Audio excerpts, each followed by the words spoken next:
Want to buy a church? My name is Christoph Lange.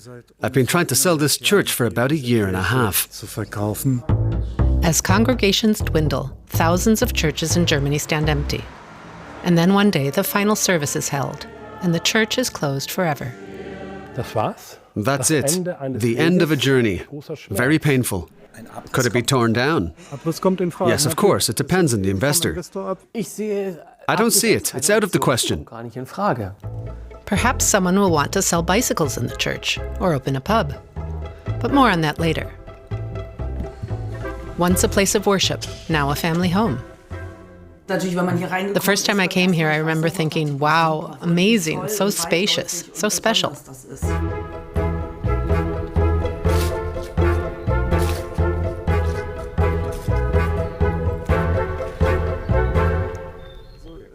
Christoph Lange is giving it his best. Look at the view you have from here. This is the highest building. And from up there, you'll have a view of the whole valley. It'll be fantastic. He extols the virtues of a converted church roof. The real estate agent has a new prospective buyer for Christ the King Church in Morsbach-Ellingen near Cologne. Dominic Ventura Jaume is a successful architect and renovator of old buildings. He's traveled all the way from Spain to see the almost century-old Catholic Church, and he's come with a plan. The project would involve using the former roof truss of the church as residential space, and the actual church area as space for events and a meeting place for artists. There'd be a lot of Brazilian artists, guitarists, singers. I'm originally from Cologne, and since the church isn't that far from Cologne, it would be a temporary private retreat for me for the year. 175,000 euros, a bargain.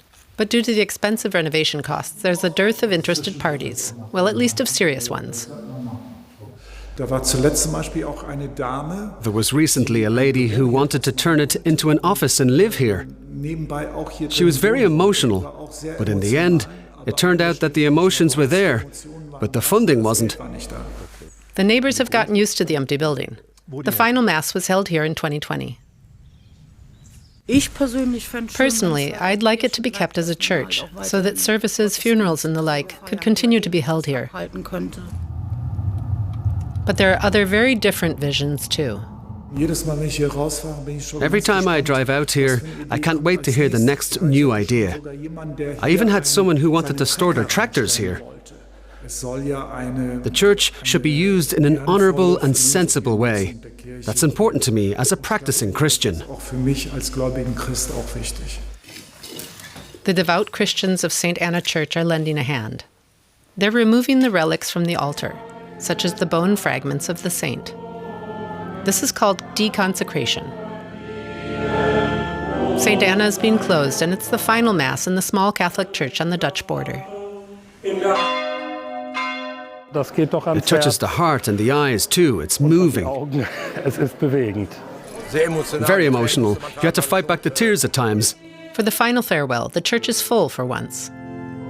9 was the lowest I ever experienced. And to put it quite plainly, that's just not fun. It was full once last year, golden wedding anniversary. I always say it's not the pastor who closed the church, but the people who stopped coming. Not much will change for me. There are plenty of other church services. The holy relics are being moved to another church. St. Anna has become a secular building. And now what? The main plan is for residential development, but really it's totally open, because it depends on which investors we end up talking to. Could it be torn down? Yes, of course. Depends on the investor. Nothing can stop it. It's everywhere. We'll probably see a lot more churches closing in the future. Indeed, but why? Here are the official figures from churches. In 2024, less than half, 45.2% of the German population identified as belonging to the two major Christian traditions, Catholicism and Protestantism. 30 years earlier, it was just over 2/3. That's why more and more churches are empty. There are around 44,500 church buildings in Germany. The best-case scenario is that 1/3 of these will continue to be used exclusively as churches.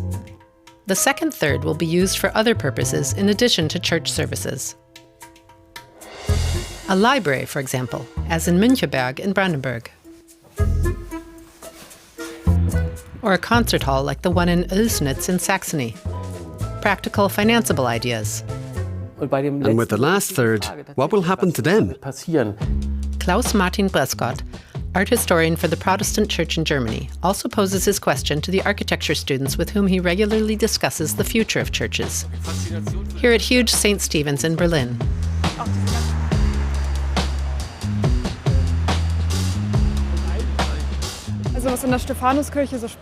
What made St. Stephen's so exciting for us is that the need for change is palpable. It's a clear case, a large, completely unused space in the middle of the city. And dilapidated to boot. No entry. And the people here need a place for their neighborhood, their community. So we saw this church as an opportunity for something new. Yes, it's especially important that it's not just reserved for a select group of people, the church congregation, but is open to everyone through a variety of uses. It was too big at the time, but could now be useful in making something out of it. The adjacent St. Paul's is a building designed by Prussian architect Karl Friedrich Schinkel.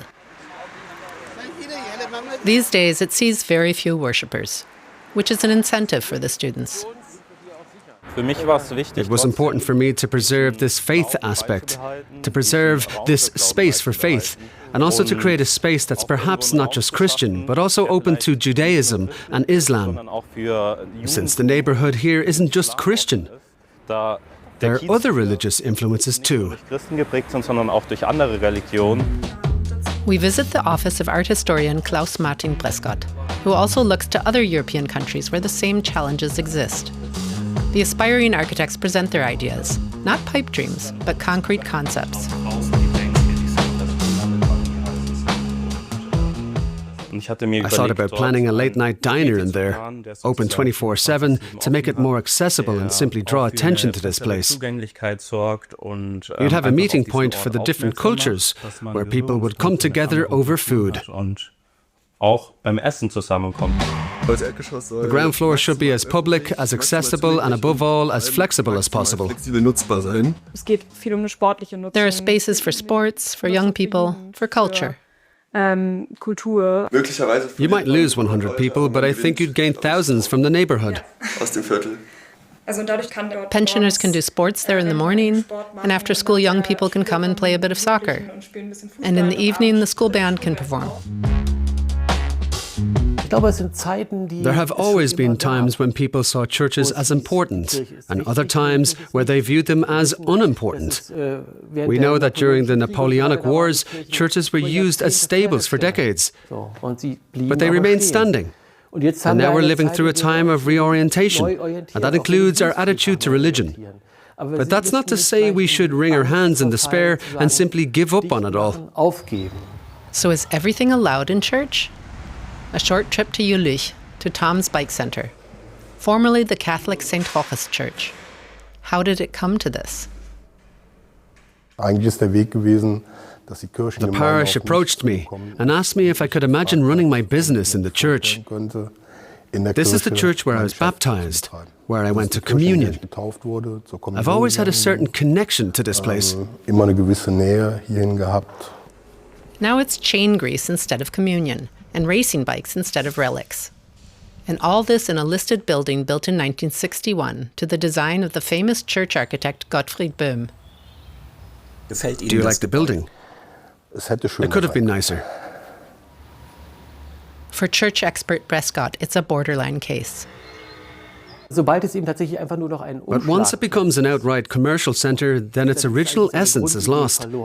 And that should never be given up. With every conversion, you should keep the original roots in mind, what it was made for. That's in the stones. And if you can still feel that, even if it's repurposed as a bar, it can still be a community space. I don't think that's a bad thing at all. This building in Tangermünde an der Elbe is a prime example of this. And very much in the spirit of community, Located in Essen in the Ruhr region, the former Protestant St. Luke Church is now a kindergarten, apartment block, and physiotherapy practice. Jessica Günther is one of the managers here. If we go up there, that's the area where sermons were preached. So it's a different feeling, a lovely, peaceful feeling. And there really are, or were, people who came in and said, "This is where we got married. This is where I was confirmed." I think it's good that the church is being used for such purposes, helping people in need and being there for them. That's basically what faith is all about. The family upstairs, the Schröders, are very satisfied. No one's ever complained that I live above an altar. We were looking for a 4-bedroom apartment with good schools nearby, within walking distance. That was important to me, and that's what we have here. Very worldly. But the truth is, it's no longer a house of God. It's a city property with neighbors, and these have mixed feelings about the end of St. Luke. I didn't think it was good for all the religious old people who went there regularly. It was practically their life. A piece of their life has been cut away. I live right there in the corner house and see it from my window. I was happy it was left standing. A good conversion is better than a demolition. Pastor Jan Feldman from the Protestant Church of the Redeemer is now responsible for the former St. Luke congregation. We'd ring the bells and expect people to come to church at 10 a.m. on Sundays, and that doesn't quite work today. Instead, we're leaving the buildings, going out to the people, seeing what's happening in their lives and their homes. It's back to the property showing, to the Christ the King Church in Morsbach-Ellingen. The church is beautiful, and its dimensions are too. Is the prospective buyer from Spain still interested? Has he made a decision? Decision? No. My heart is racing a little, but the figures have to add up. I'm a businessman too, after all. Nothing's been signed, so far. For now, the church is still available and awaiting a new lease of life, like many a church before it.